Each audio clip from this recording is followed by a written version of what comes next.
can you give us some recommendations for further reading on anything related? I don't know what you've got up your sleeve, whether it's Thailand related or to do with history. So yeah, fire away.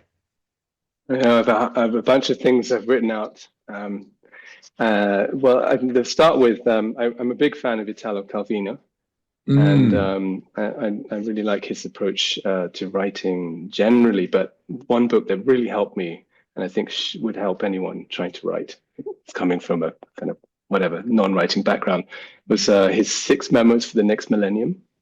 Okay, and they were a series of lectures that he was delivering at Harvard University on literature, and he runs through, different topics like lightness, quickness, exactitude, visibility, multiplicity. And it's a short book, and it's fantastic. I mean, his passion for literature is immense, and it's a really interesting book.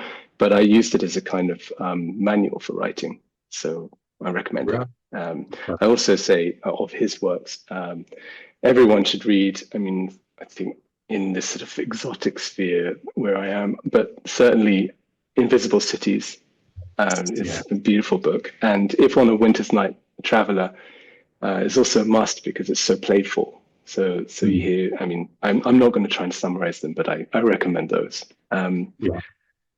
From Sebald, again, I don't want to summarize. You can summarize Sebald for me if you want to. I'm not good at doing that, but certainly, I mean, I love all of the things I've read of his, but I'd say particularly Rings of Saturn, Vertigo, and The Emigrants.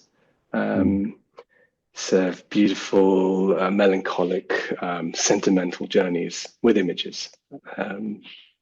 I mentioned Georges Perec during our talk, so. There's, I mean, I love his work, but I mentioned W, and he also, his shorter works are very interesting. He wrote this piece called Rue Villain, which was about the street where his parents had lived, and it's actually not far from where I'm here. And so I walk past there once in a while. And what he did is he was going past and just recording all the changes that were happening.